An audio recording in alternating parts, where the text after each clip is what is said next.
2, 3, 4.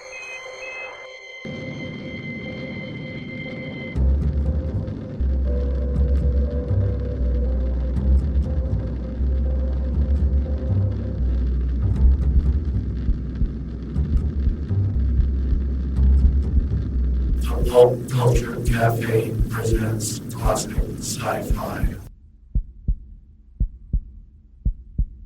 In just a moment, X-1, but first, a quiz program does not always improve your IQ. But when it's an NBC radio quiz program, you can be sure it will improve your disposition. Yes, NBC offers listeners a laugh session every Wednesday night with 2 fun-filled question-and-answer shows.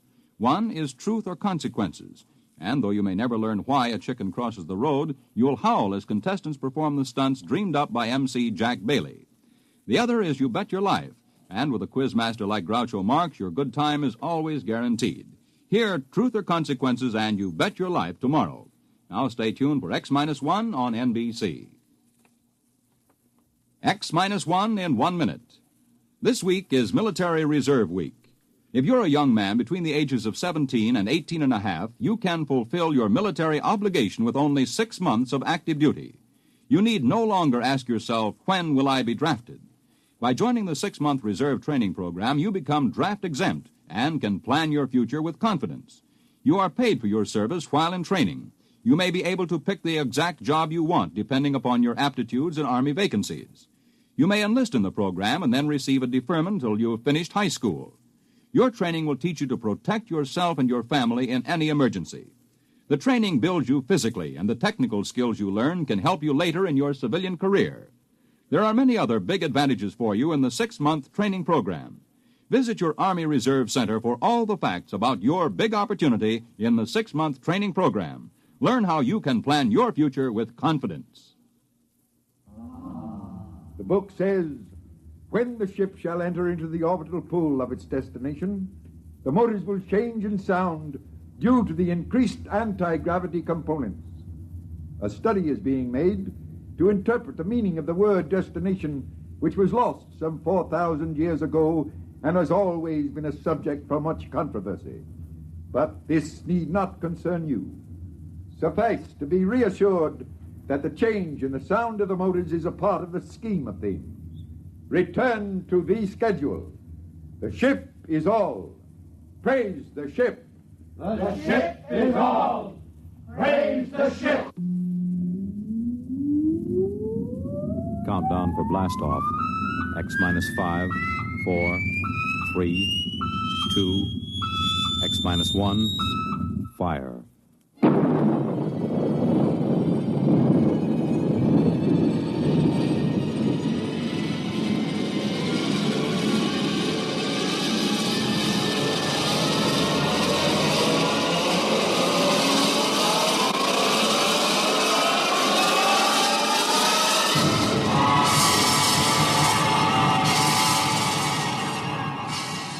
From the far horizons of the unknown come transcribed tales of new dimensions in time and space. These are stories of the future, adventures in which you'll live in 1,000,000 could-be years on 1,000 maybe worlds. The National Broadcasting Company, in cooperation with Galaxy Science Fiction Magazine, presents X-1.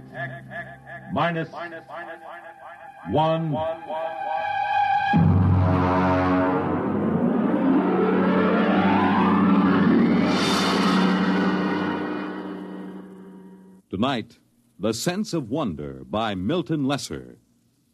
The huge ship sped endlessly through space on a voyage that had lasted 10,000 years, the journey which had no end. And for those aboard her, there was no other universe. To them, the ship was all.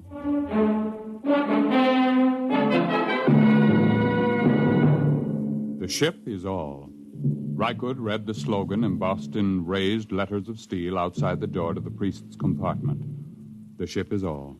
His eyes wandered to the face of the young man standing next to him, his superior, Kreifer. The face had the empty, unquestioning expression that was typical of the people of the ship. Are you ready, Kreifer? I am. Enter. Come in. Well? I am Kreifer, Superior class, third level, compartment Y51. Welcome. This is my attendant, Rykud. Be welcome. Praise the ship. Praise the ship. What is your mission? My superior's schedule shows that today he is 25 units of age. He is ordered to appear before the priest of the third level to be given a woman. You have the schedule with you? Here. Good. You have your certificate of health and fertility? Show him the certificate, Rykud. Don't just stand there dreaming. Oh, yes. Here. Good. Return to your compartment.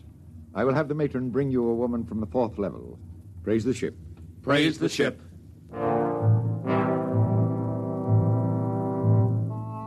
Kryfer returned to his compartment, followed by Rykud. There was no questioning in the mind of either of them. At birth, each of the people was classified as a superior or an attendant, and the coded marking of his schedule was tattooed on his right arm. Both of these young men were 25, strongly built, and tanned from constant exposure to the health rays in the ship's conditioning room. Kryfer wore the loose-fitting robe of a superior. Rykud wore the tight trousers and shirt of an attendant. They entered the comfortably furnished compartment. Kryfer, Yes. what do you suppose she'll be like? What difference does it make? Don't you even wonder about it? I wonder about nothing. The ship is all. Praise the ship. Well, naturally, but still... Rykud, we've been together as superior and attendant ever since the nursery. As an attendant, your entire purpose in life is to keep me alive and productive, to perpetuate the people. I would hate to have to part with you now. To part with me?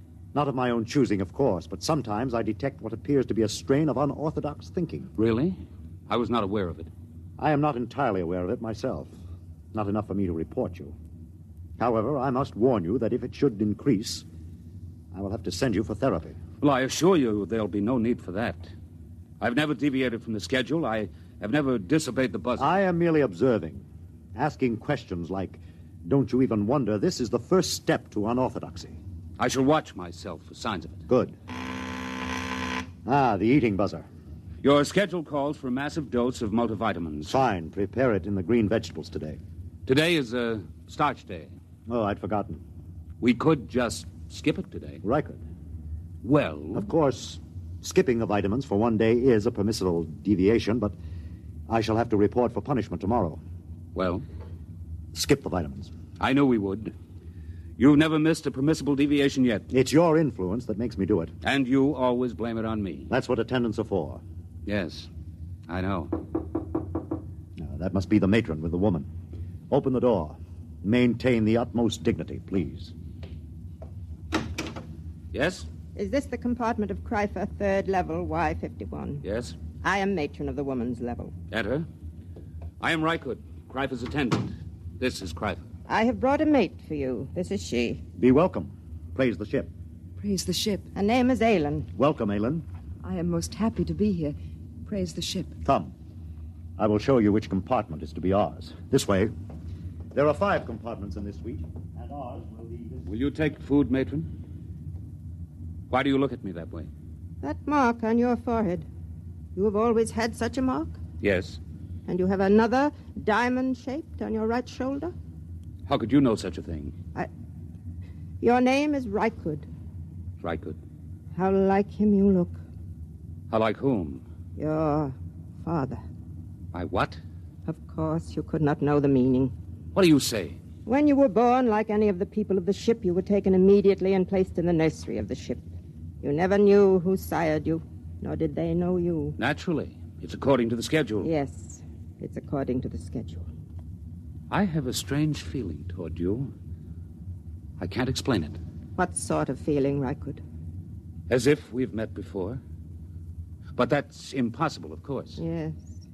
Still, there have been cases, it is almost heresy to mention it, where a mother has been able to keep her child for a while. Such a female would be turned over to the control chief and fed into the converter. If she were discovered. It is a criminal thing to do. It is said to warp the child so that he becomes a heretic at an early age. Yes, it is very, very criminal.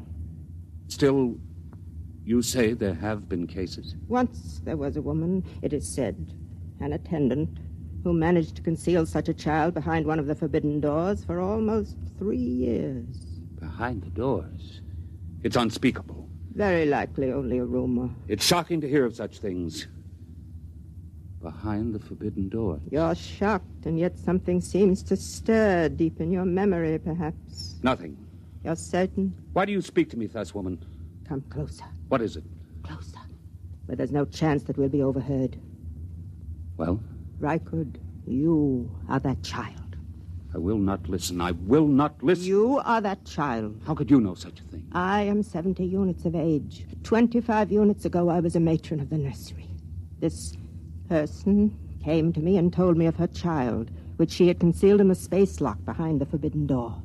She begged me to take it and place it in the nursery with the other children. I had been her attendant for many years, and we were close to each other. I did as she asked. But are you certain this child was me? I remember the marks upon it. And I am doomed. Why doomed? I have known my own parent. This accounts for the strange feelings that come over me sometimes. What feelings are those? A sense of wonder. Oh. You seem pleased. Rykud. What? Your superior returns, I cannot speak. But if you would satisfy this sense of wonder, I have a book which I will give you. I cannot accept a book without the supervision of the ship's librarian. Take this one. Keep it concealed. Here.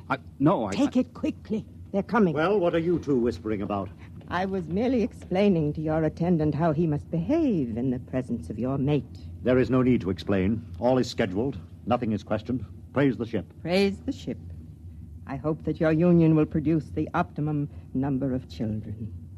I'll leave now. Aylin. Yes, Chrysler. Your duties will be very simple. Rykud will teach you how to prepare my meals, and you will memorize my schedule. In 3 months, he will be freed from service as my attendant, and he will report to the second level to find a mate in the attendant class. Yes, Chrysler. It's time for my health treatment. Teacher Rykud. Yes, Chrysler. Come here. Closer, where I may examine you. This is Chrysler's schedule. You will memorize it. Yes. Here is a list of permissible deviations. Oh, I'm familiar with it, naturally. I see. I was not aware of what training you received on the women's level. The matron trained us well. Good. You have been with the matron a long time? Ever since I left the nursery. I see. What is she called? Mara. Mara? Tell me, did she ever speak to you of a sense of wonder? Are you of the control police? Certainly not. Then you should know better than to discuss feelings. I'm sorry. I thought perhaps... What's that? The change bell. There has been some change. It frightens me. What does it mean? I don't know. I heard it only once before. When the ship passed very close to a red planet, there was a shower of stars, and the ship seemed to shake, and the change bell rang. We were all summoned to the priest and told that we must undergo a test for radioactivity. What are we to do now? Rykud, Aylin, quickly. It is the change bell. We are all summoned to the priest of our level. Quickly! Within a few moments, the people of the third level of the ship were assembled in the area outside the compartment of Chul, the priest. They stood there trembling, listening, and panicked to the clangor of the change bell, not daring to wonder what it meant, but aware that something different had happened. Something different. I'm frightened. Hush! The priest is coming. The ship is all. Praise the ship. Praise the ship. Listen to Chul, your priest.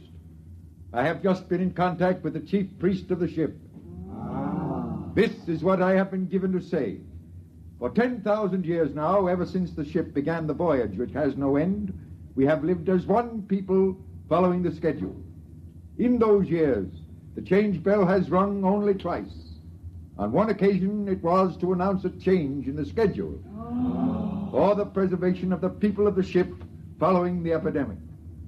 On another occasion, the ship passed close to a radioactive explosion, and it was feared that we had become dangerously activated. Now the change bell has rung again.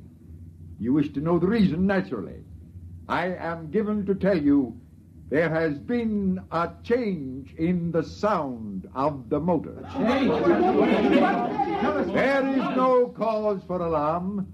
The priests have consulted the book, which no man may see save the high priest. And we have learned that there is in the book a provision for a change in the sound of the motors. The book says, when the ship shall enter into the orbital pool of its destination, the motors will change in sound due to the increased anti-gravity components. A study is being made to interpret the meaning of the word destination, which was lost some 4,000 years ago and has always been a subject for much controversy.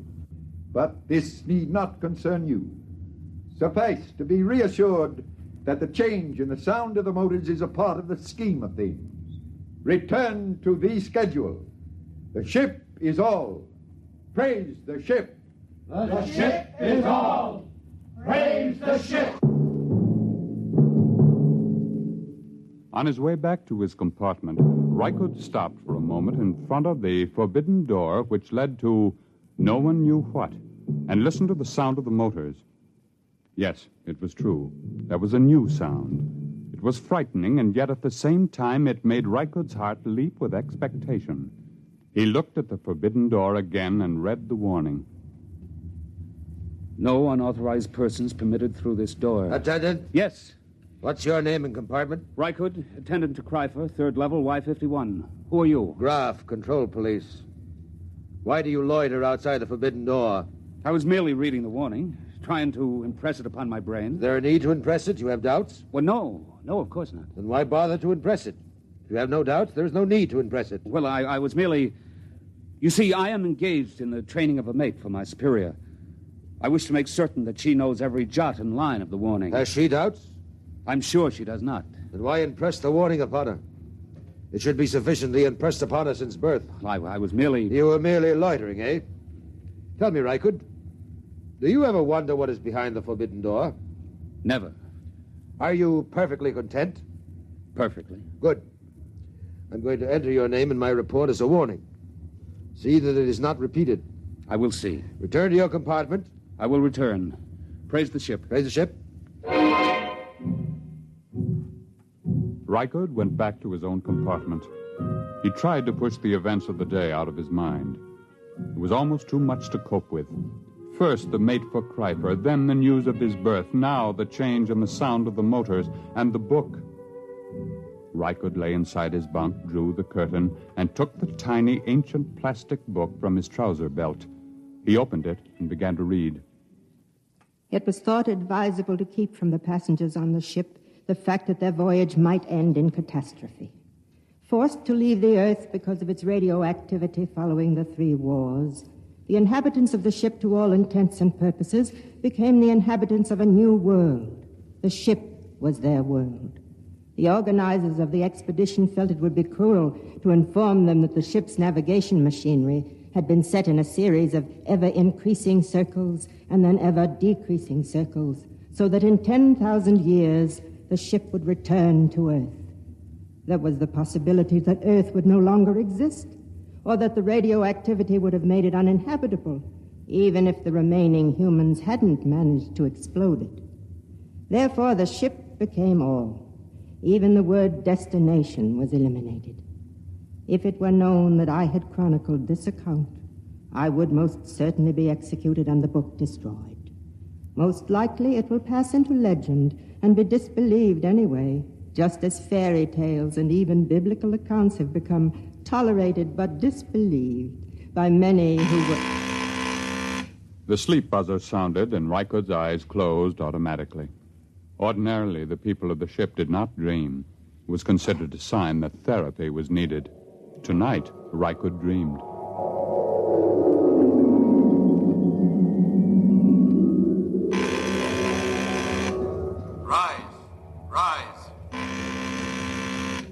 Rise.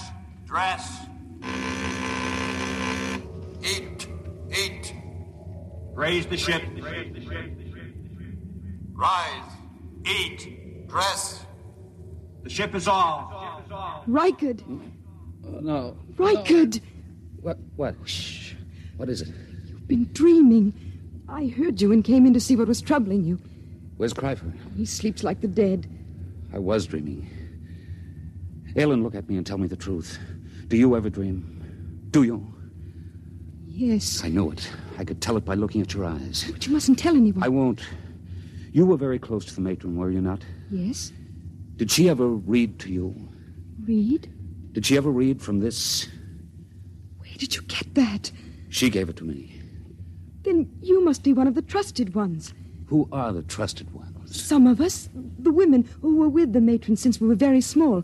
We've been trusted by her to hear the reading of this book. I see. But if anyone found out... I know. Reichert? Yes? I feel very strange. I, too. What is it? I don't know. Sometimes, after the matron had read to us from the book, I would have this feeling, strange and frightened. And she would comfort us. Comfort? What does that mean? She would put her arms around us. And did that comfort you? Yes. How terribly strange. Reichert? Yes? Comfort me. Put your arms around me. Helen. Please, will you? Yes. Yes, yes.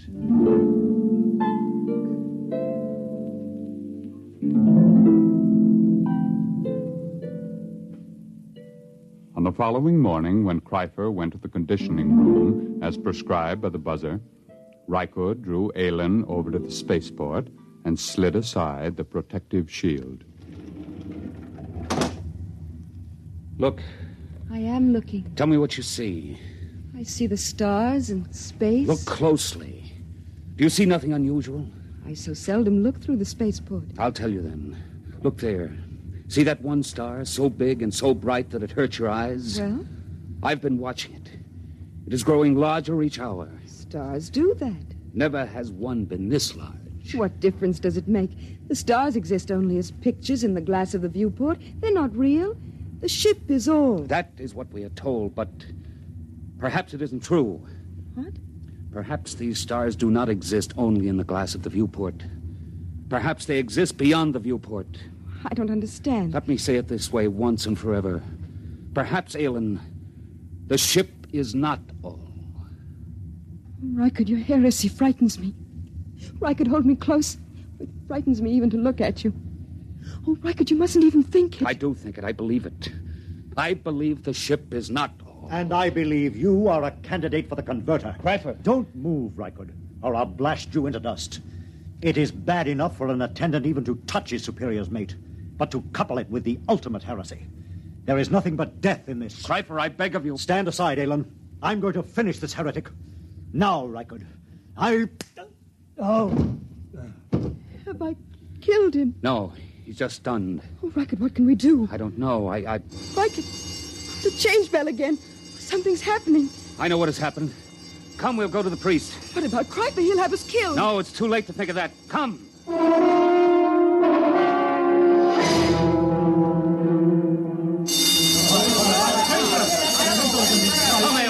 Stand close to me. The priest is entering. Silence! Once again, the change bell has sounded. There has been another change. Doubtless you all felt the shock and the vibration a moment ago. I am informed that the motors have stopped. Silence! However, once again, there is no need for any panic or alarm. We will continue to live our lives just as before. The only thing that has changed is that the motors have stopped and that the view in the viewports has changed. Behold. The view in the viewports has been changed from the stars to a garden. That is all there is to it. The book makes mention of the fact that the view in the viewports is changeable. Go back to your compartments and resume the schedule. The buzzer will be your guide as always. The ship is all. The ship is all. Wait!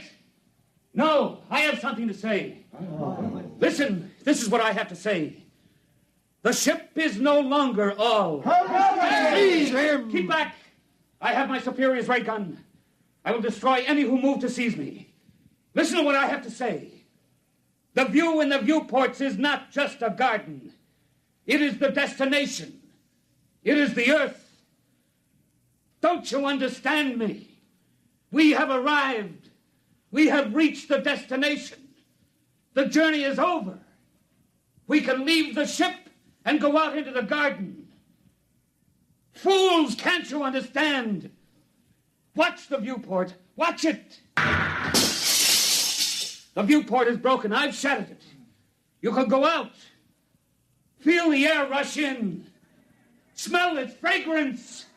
Why could they don't move? They don't understand. Seize him! Kill the heretic! Kill him! Why could they're moving toward us? Run. Follow me quickly. After him! Death to the heretic!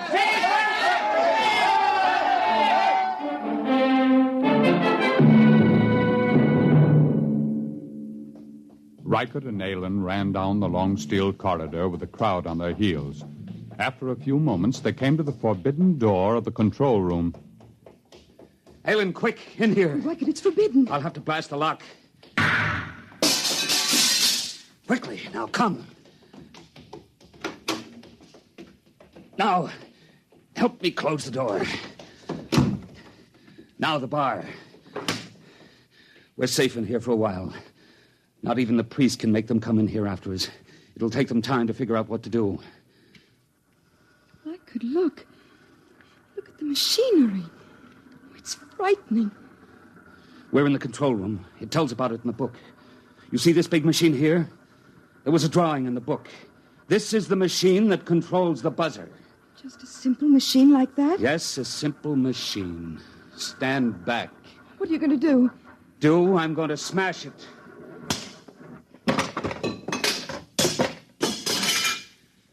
Now they're going to have to find a way to live without the buzzer. Reichert, they're breaking down the door. Come with me.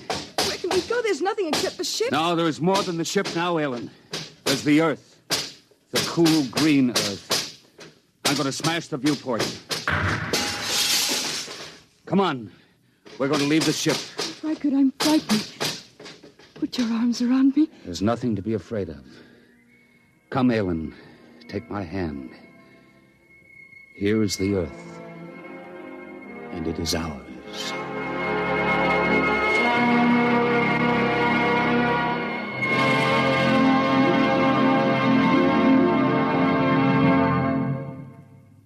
You have just heard X-1, presented by the National Broadcasting Company in cooperation with Galaxy Science Fiction Magazine, which this month features a story by F.L. Wallace titled Mesereau Loves Company.